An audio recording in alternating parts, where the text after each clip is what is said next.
अस्सलाम वालेकुम। उम्मीद है आप लोग ठीक हैं, खैरियत से हैं। अल्लाह पाक की ज़ात आप लोगों को अपने हिफ्ज़-ओ-मान में रखे।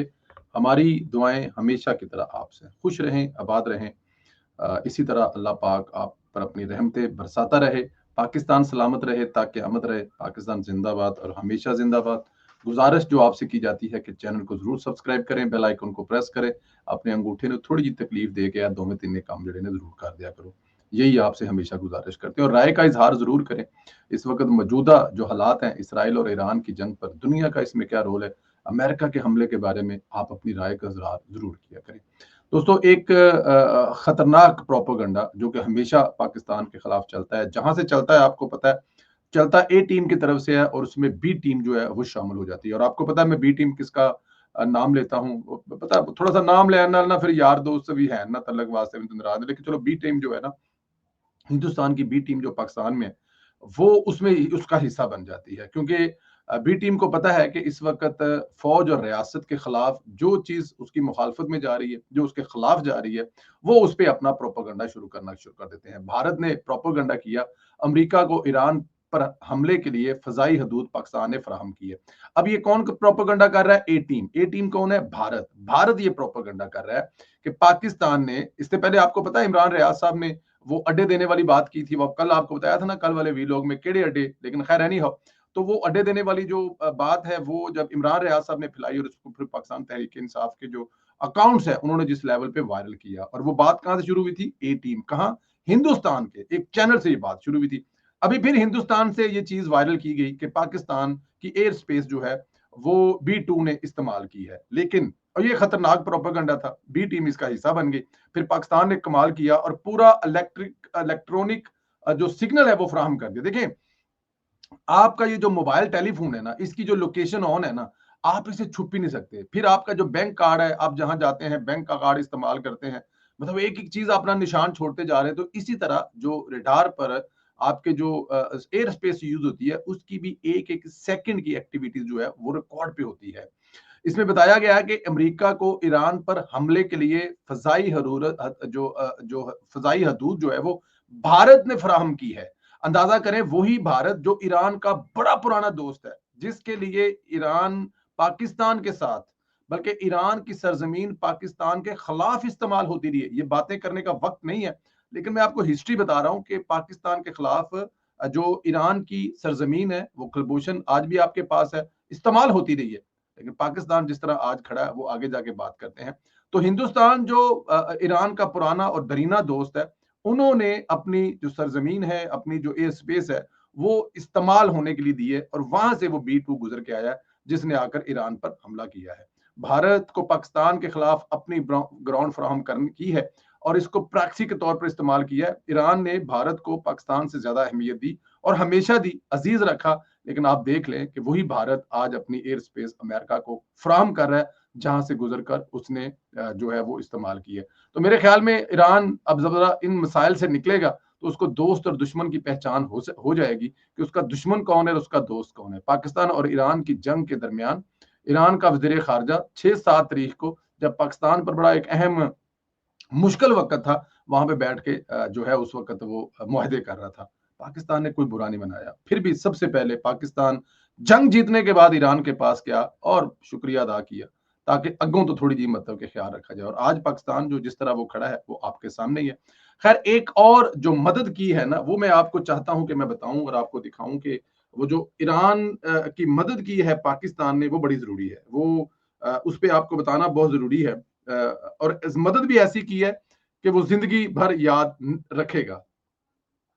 ये सैटेलाइट तस्वीरें हैं जो आपको मैं दिखाने की कोशिश करता हूं, अगर यहाँ पे हमारे सिस्टम ने आपको ये तस्वीरें दिखाने की इजाजत दे दी। जी, ये तस्वीरें जो है ना, ये आप देख सकते हैं। इस तस्वीरों में, अच्छा इसको ना थोड़ा सा बड़ा कर देता हूँ, अपने आप को छोटा कर लेता हूँ। ये तस्वीरें देखें। इस तस्वीरों में अगर आप देखें ना, तो आपको नजर आएगा कि ये वो साइट है जहां पर बताया जा रहा है कि एटम बम गिराया गया है। अब ये देखें, इस साइट के नजदीक आपको ट्रक नजर आ रहा है। इस रोड के ऊपर आप देखें, अगर मैं इसको जूम आउट कर देता हूँ, तो इसमें देखें आपको ट्रक उस साइड से निकल कर कहीं दूसरी तरफ जाते हुए दिखाई दे रहे हैं। अब इस सैटेलाइट तो अमेरिका के पास है, तो क्या ये बात अमेरिका से छुपी हुई थी? अब जरा आ जाए वापस कि फील्ड मार्शल साहब की तरफ आए। हमने अगर 2 हफ्ते का टाइम नहीं लेके दिया तो कम से कम जिसे 2 दिन कहते हैं वो तो टाइम लेके दिया है ना। इन 2 दिनों के अंदर अंदर ये जो सैटेलाइट तस्वीरें हैं, वो जो आप देख रहे हैं, आपकी स्क्रीन पर नजर आ रही हैं, इन 2 दिनों में ये सैटेलाइट की जो तस्वीरें हैं, ये बात बताती हैं कि 2 दिन के अंदर अंदर ईरान ने वो काम कर लिया है जो ईरान करके अपना सारा सामान बचा सकता था। मोटी बात करूंगा, दोबारा आऊंगा अपने पॉइंट पर कि ये जो सैटेलाइट तस्वीरें आपको दिखाई हैं, ये आप जो तस्वीरें देख रहे हैं अपनी स्क्रीन पर, ये वो तस्वीरें हैं जो वहां पर जो भी सामान पड़ा हुआ था, वो सारा सामान वहां पर हमला होने से पहले, अमेरिका के हमला होने से पहले, वो सारा सामान वहां से निकाल लिया गया है। अब इसको 2 चीजों का नाम दे सकते हैं आप। एक चीज तो ये दे सकते हैं आप कि अमेरिका को भी पता है कि अगर उसने दोबारा एक ऐसी जगह पे हमला किया, नीचे जहां पर यूरेनियम पड़ा हुआ है और एटम बम का सामान तैयार पड़ा हुआ है, और अगर वो तबाह करता है तो उससे जो शुआएं निकलेंगी, फिर वो पूरे खित्ते का जो हाल करेंगे वो आपके सामने है। अमेरिका, मैं आपको पहले भी बता रहा था, पिछले वीलॉग में बताया कि पहले जापान वाले मामले पर बड़ी माफिया मांग रहा है, उसकी अभी तक वहां से जान नहीं छूटी, वो अभी तक उसी चक्कर में फंसा हुआ है और वहीं पर अपनी जो है वो माफिया उसकी कंप्लीट नहीं हो रही। और दूसरी गलती वो ये करे तो फिर मानना पड़ेगा ना, हमारे जो फील्ड मार्शल साहब हैं उनकी जफ्फी काम कर गई, 2 दिन का टाइम लेके दिया और ईरान ने अपना सारा सामान शिफ्ट कर लिया। और डोनाल्ड ट्रंप ने भी अपनी दोस्ती का हक अदा किया नेतन्याहू के साथ, लेकिन नेतन्याहू के साथ यहाँ पर जो है ना, बल्कि जिस तरह नेतन्याहू के साथ काम पड़ा है, इसी तरह नेतन्याहू साहब को भी काम पड़ा है। उनको भी बता दिया कि जनाब हमने काम डाल दिया, बहुत बड़ा हमला कर दिया। और आज उनके जो टीवी पर उनके जो सेक्रेटरी हैं और उनके डिफेंस के जो जनरल साहबान हैं, अमेरिकन टीवी पर आकर बड़े बड़े बोल बोल कर चले गए, लेकिन नीचे ऐसा कुछ नहीं था, खाली बिल्डिंगों पर हमला करके एक दिल को तसल्ली दी गई है। तो यहाँ पर पाकिस्तान का ईरान को रहती दुनिया तक शुक्रगुजार रहना चाहिए कि पाकिस्तान ने आज वो काम किया है। और उसकी दूसरी बड़ी वजह यह है कि जब ये हमले के बाद ईरानियन प्रेसिडेंट का किसी भी दूसरे मुल्क के सदर या वज़ीर आज़म को जो कॉल की है, तो उन्होंने पाकिस्तान के वज़ीर आज़म को कॉल की है। क्यों पाकिस्तान के वज़ीर आज़म को कॉल की है? अब इस बात को भी तो समझना चाहिए। अगर पाकिस्तान ईरान के साथ नहीं खड़ा, या पाकिस्तान अमेरिका के साथ खड़ा है, या पाकिस्तान ईरान मुखालिफ साइड पे खड़ा है, तो फिर ईरान के प्रेसिडेंट ने पाकिस्तान के वज़ीर आज़म को कॉल क्यों की? तो यहाँ से, इस कॉल से पहले हमने सुबह-सुबह सबसे पहले हमारे वज़ारत ख़ारिजा की तरफ से एक बड़ी सख्त किस्म की मज़म्मत की गई है अपने इत्तेहादी मुल्क अमेरिका के खिलाफ कि आपने ये गलत किया है और ईरान के जो एक पुरअमन एटमी प्रोग्राम है उस पर हमला करके। और उसके बाद फिर जब वज़ीर आज़म को कॉल आई है तो उन्होंने जब शुक्रिया अदा किया पाकिस्तान का, तो उस पर भी मेरे ख्याल में आप लोगों को थोड़ा सा ज़हन में जोर डालना भी है कि शुक्रिया अदा करने के लिए कॉल की है। तो ऐसा कौन सा पाकिस्तान ने काम किया जिसका अभी तक ईरान शुक्रिया अदा कर रहा है? ईरान की पार्लियामेंट के अंदर जिस तरह से तशक्कुर तशक्कुर पाकिस्तान के नारे लगे हैं। अच्छा, मेरे कुछ दोस्त हैं, वो कुछ हमारे दोस्त हैं, वो शायद पाकिस्तान से ज्यादा उनको पाकिस्तान से पता नहीं क्या दुश्मनी है, इमरान खान की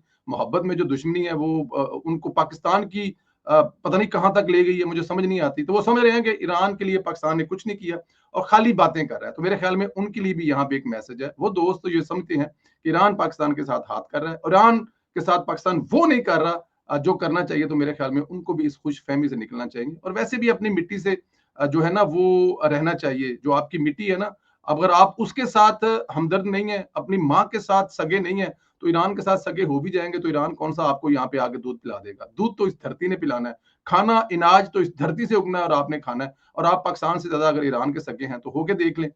सबसे पहले ईरान भी यही सवाल करेगा, क्या आप पाकिस्तान के साथ सगे हैं? अगर नहीं है तो ईरानी आपको कौन सा मुंह लगाएंगे। बट एनी हाउ, कुछ लोगों का मसला है, वो चलता रहे। लेकिन मैं यहाँ पर पाकिस्तान की तरफ से अपने ईरानी भाइयों को एक मैसेज देना चाहते हैं, हम आपके साथ हैं और इंशाअल्लाह ताला हमेशा आपके साथ रहेंगे। लेकिन आप जब इस जंग से निकल आए तो जरूर सोचिएगा कि आपका हमदर्द कौन है। ये आपके लिए बहुत बहुत ज्यादा जरूरी है। अच्छा जी, इधर ईरानी वज़ीर खारजा ने भी तहलका खेज किस्म की एक प्रेस कॉन्फ्रेंस की है।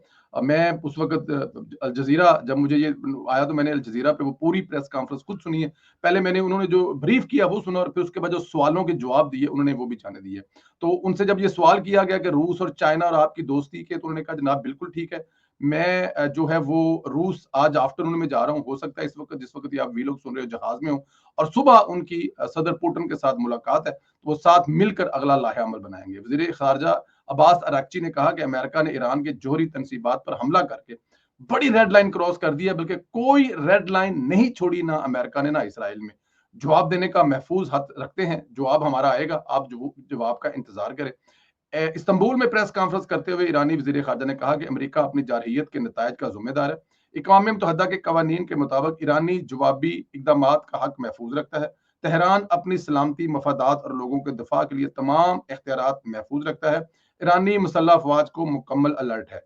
अब्बास अरागची ने अक़वाम मुत्तहिदा की सलामती कौंसिल का फौरी इजलास बुलाने का मुतालबा किया है और कहा है कि अमेरिका सलामती कौंसिल का मुस्तकिल रुकन है। इसने ही आलमी अमन को नुकसान पहुंचाया है। दुनिया को नहीं भूलना चाहिए, ये अमेरिका ही था जिसने अमन मुज़ाकरात के होते हुए सफारतकारी का कत्ल किया। सफारतकारी के दरवाजे हमेशा खुला रखने चाहिए, लेकिन अभी भी इसका वक्त नहीं गया। ईरान से सफारतकारी की तरफ वापसी का मुतालबा करना गैर मुतलका सवाल है। अब देखें, जब उनसे ये कहा गया क्या ईरान अब भी अपने सफारतकारी के दरवाजे खुले रखेगा, तो उसने कहा कि ये सवाल ही मतलब नहीं बनता। पाक इस वक्त ईरान जो है वो तो सफारतकारी कर रहा था, तो ड्यूरिंग दी सफारतकारी हम लोग इस वक्त यूरोपियन यूनियन के साथ मिलकर आए हैं, अभी यहाँ पर बैठे हुए हैं, तो ये सफारतकारी है। यहाँ पे बैठ के हम लोग मसले का हल करने की कोशिश कर रहे हैं, लेकिन अमेरिकी सदर ने न सिर्फ ईरान को धोखा दिया बल्कि अपनी कौम को भी धोखा दिया। ट्रंप इस वादे पर इंतखाब जीते थे कि वो मशरक़े वस्ता में दुनिया भर में जंगों में हिस्सा नहीं लेंगे और जंगों को खत्म कराएंगे।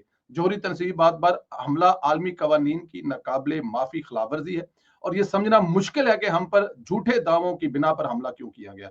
बैनुल-अक़वामी बरादरी को अमेरिकी हमलों की मजम्मत करनी चाहिए। अमेरिका ने ईरान के जोहरी तनसीबात पर हमला करके बड़ी रेड लाइन क्रॉस की है और ये की भी है, इसमें कोई शक नहीं है। देखें, ये छोटी बात नहीं है। अब आप इसको अगर इस तरह से देख लें कि अमेरिका के अंदर इस वक्त अमरीकी जो हैं वो सदर डोनाल्ड ट्रंप की इस हरकत को, पता आपको, वो पहले ही तपे हुए हैं। वहां पर जो एक उनके वहां पर एक जो गैर कानूनी लोग रहते हैं, बगैर डॉक्यूमेंट के रहते हैं, उनके खिलाफ सदर ट्रंप ने जिस तरह की एक फिल्म चलाई हुई है, उसको लोग लेके काफी जो है वो गर्म है। और दूसरी तरफ अभी ये जो उन्होंने ये वाला जो काम डाल दिया है रिसेंटली, ये कल आज सुबह, बल्कि बल्कि आप जब देख रहे हैं तो कल रात को कह लें कि कल रात को जो उन्होंने, उसके बाद वहां की अवाम भी तपी हुई है और वहां की अपोजिशन भी तपी हुई है। और कांग्रेस कहती है कि ये इस किस्म के जो फैसले किए जाते हैं ये कांग्रेस से मंजूरी के बाद किए जाते हैं, लेकिन सदर ट्रंप ने ये वन और तन तनहा ये फैसला किया है जिसका आने वाले दिनों में इसको भुगतना पड़ेगा। पाकिस्तान के अलावा सऊदी अरब, कतर और बहुत सारे दूसरे ममालिक ने भी इस हमले की मजम्मत की है और ये तमाम के तमाम ममालिक जो हैं ये अपने मुल्कों में अड्डे भी रखते हैं, अमेरिका के इत्तेहादी भी हैं और उसके बावजूद ये अमेरिका की इस हरकत की मजम्मत कर रहे हैं। तो ईरान को इस बात पे भी मेरे ख्याल में अपने बरादर मुस्लिम ममालिक की इस उनके इस वक्त में साथ में खड़ा होना भी एक बहुत बड़ी बात है। मैं समझता हूँ कि इसको अप्रिशिएट करना चाहिए। हो सकता है कि दुनिया ये समझ रही हो जिस तरह इसराइल के साथ अमेरिका आया है, उसने हमला कर दिया है अपनी जाती एक हैसियत की, ये कोई नेटो का हमला नहीं है, ये कोई 50-100 मुल्कों का मिलकर हमला नहीं है, ये सिर्फ अमेरिका का अकेले हमला है अपने दोस्त के लिए। इसराइल उसका दोस्त मुल्क है, उसके लिए तो शायद इस तरफ से भी सोचा जा रहा हो। तो मेरे ख्याल में ये ईरान के दोस्त ने भी ईरान के हमला की जो है वक्त मदद की है, जिस तरह अमेरिका ने अपने दोस्त इसराइल की मदद की है। कैसे मदद की है वो आपको मैं बता चुका हूं कि उसको टाइम लेके दिया है, समान अगे पीछे करन दा दस्या है और सारा करके भी चलो छड़ देने इस गल नूं। अपना ख्याल रखें, चैनल को जरूर सब्सक्राइब करें, बेल आइकन को प्रेस करें, ज्यादा से ज्यादा व्हाट्सएप ग्रुपों में लिंक शेयर करें और अपनी राय का इजहार करें कि पाकिस्तान का रोल इस वक्त कैसा रोल है ईरान के साथ जंग में। बहुत ज्यादा ख्याल रखें अपना। खुदा हाफिज।